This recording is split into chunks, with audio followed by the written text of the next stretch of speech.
ఎవరి పాలైందిరో తెలంగాణ అని అన్నది మళ్ళీ గుర్తు చేసుకోవాల్సి వస్తుంది. గతంలో కేసీఆర్ అధికారంలో ఉన్నప్పుడు ఏపూరి సోమన్న ఎవరి పాలైందిరో తెలంగాణ ఎవడేలుతున్నాడో తెలంగాణ అని ఒక పాట రాసిండు.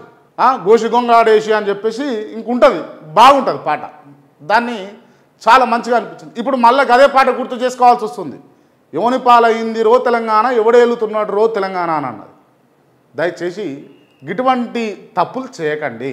ఎందుకనంటే ప్రజాస్వామ్యంలో ఉన్నప్పుడు పిల్లి కనుక కళ్ళు మూసుకొని పాలు తాగుతుంటే నన్ను ఎవరు చూస్తలేరు అని భావిస్తుంది. కాబట్టి అదేవిధంగా మీరు కూడా భావిస్తే మీరు పప్పులో కాలేసినట్టే, మీరు తప్పు చేసినట్టే. ఇక చూడండి, ఇవన్నీ కూడా పబ్లిక్ డొమైన్లోకి వచ్చిన తర్వాత ఏం చెప్తారు? లగచల్ల రైతులను బెదిరించినటువంటి తిరుపతి రెడ్డి, ఏ హోదా లేకుండా తిరుపతి రెడ్డికి ప్రోటోకాల్ తరహా స్వాగతం.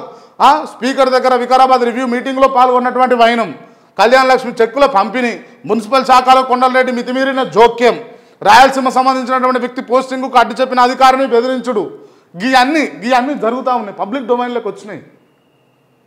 దీన్ని ఏ విధంగా చూడాలి? ఎవరండి శ్రీకాంతాచారి తల్లి కావాలండి? మీరు అన్నారు కదా తెలంగాణ ఉద్యమకారుల సమాధుల మీద, వాళ్ళ శవాల మీద గద్దెనెక్కి కూర్చున్నాడు కేసీఆర్ అని అన్నారు కదా. మరి అదే గద్దె మీద మళ్ళీ మీరు ఇలా కూర్చున్నారు. అదే గద్దె మీద మళ్ళీ మీరు ఇలా కూర్చున్నారు. మీరు అధికారంలోకి వచ్చి 1.5 year అవుతా ఉంది. క్లియర్గా ఏం చేసిరు అని అంటే ఏం చెప్తారండి? గుటికీలు మింగకుండా తెలంగాణ ప్రజలకు అధికారంలోకి వచ్చిన తర్వాత ఏం చేసిరు అంటే ఏం చెప్తారు చెప్పండి? కేసీఆర్ అంటే ఇక ఈడేదో మనం కేసీఆర్ని ఎత్తుడో కేసీఆర్ని పొగుడో కాదు, వాస్తవం మాట్లాడదాం. కేసీఆర్ కంటిన్యూ చేసినటువంటి పెన్షన్లు కంటిన్యూ చేసిరా, ఇచ్చిర్రా? నో. కేసీఆర్ ఇచ్చినటువంటి కళ్యాణ లక్ష్మి లేకపోతే షాది ముబారక్ మీరు చెప్పినటువంటి ఏదైతే తులం బంగారం ఉందో యాడ్ చేసి ఇచ్చిర్రా? నో. మీరు చెప్పినటువంటి స్కూటీలు ఇచ్చిర్రా? నో. మీరు చెప్పినట్టు ఈ రైతు భరోసా ఏదైతే ఉందో దాన్ని ఎందుకు మింగిర్రు? ఎవరి వైపు మళ్ళించిరా ఆ నిధులన్నీ కూడా? వీటన్నిటికి కూడా సమాధానం ప్రభుత్వమే చెప్పాల్సినటువంటి బాధ్యత ఉంటుంది. మనం ఇవాళ చూస్తూ ఉంటే నిన్న ఈటల రాజేందర్ గారు మాట్లాడుకుంటా కొన్ని అంశాలు బయటపెట్టిండు. ప్రముఖ మంత్రి ఇంట్లో వ్యవహారం ఏందట అనంటే 7 నుంచి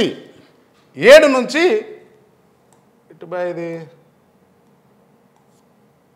రైట్ 7 నుంచి 10% అంటే 1 కోటి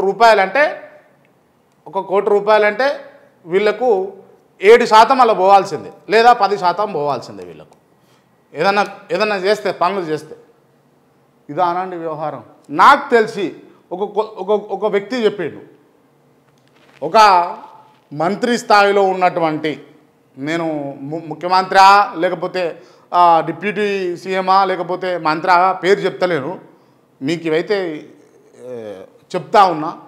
వారు అధికారంలోకి వచ్చినప్పటి నుండి ఇప్పటిదాకా టిల్ నౌ 3,000 కోట్ల రూపాయలు, 1 కాదండి 2 కాదండి 3,000 కోట్ల రూపాయలు, మళ్ళీసారి చెప్తా ఉన్నా, 1 కాదు 2 కాదు 3,000 కోట్ల రూపాయలు జస్ట్ కమిషన్ల రూపంలోనే నోట్లో పెట్టుకురట, మింగిరు. వాళ్ళ ట్రంకు పెట్టరా, దాచుకున్నారు 3,000 కోట్ల రూపాయలు. వారి సతీమణి, మళ్ళీ క్లియర్గా చెప్తా ఉన్నాయి పేరు కూడా, వారి సతీమణి, వారు కూడా కాదు, వారు చేసేది మళ్ళీ అలా, వారి సతీమణి చేసేటటువంటి వ్యవహారం చెప్తా ఉంది. ఇది నడుస్తూ ఉంది రాష్ట్రంలో. ఏ పేదోడిగానే ఉండాలి, కరువు పని పోయేటోళ్ళు కరువు పని పోవాలి, కలుపు తీసేటోళ్ళు కలుపే తీయాలి, చెప్పులు కొట్టేటోడు చెప్పులే కుట్టాలి, డప్పులు కొట్టేటోడు డప్పులే కొట్టాలి,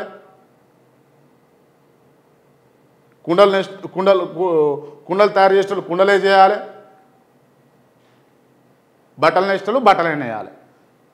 వీళ్ళ బతుకులు మాత్రం బాగుపడాలి, వీళ్ళ కమిషన్లు మాత్రం గొప్పగా రావాలి, పెద్దగా రావాలి, ఆర్థికంగా ఎదగాలి, రాజకీయంగా ఎదగాలి, వాళ్ళ పిల్లలు అబ్రాడ్లో చదువుకోవాలి, వీళ్ళ పిల్లలు గవర్నమెంట్ స్కూల్లో కూడా పోవద్దు, గవర్నమెంట్ స్కూల్లో కూడా చక్కగా ఉండదు, వ్యవస్థ మొత్తం భ్రష్టు పట్టిపోతా ఉంది.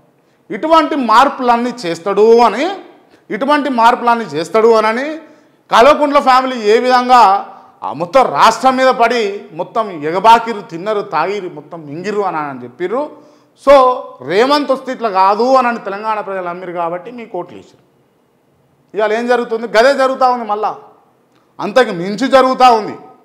కేసీఆర్ పరిపాలనలో జరిగినటువంటి దోపిడీని మించి ఇప్పుడు ఇంకా జరుగుతూ ఉంది. లేదు అక్కడ దోపిడీ జరగలే అంటలేను సుమా, దయచేసి తస్మాత్ జాగ్రత్త. ఇవన్నీ కూడా ప్రజలు గమనిస్తూ ఉన్నారు. మాలాంటి జర్నలిస్టులు బహిర్గతం చేస్తూ ఉన్నారు. మీరు అప్రమత్తంగా ఉండవలసినటువంటి అవసరం అయితే ఉన్నది అని చెప్పేసి గుర్తు చేస్తూ ఉన్నాం.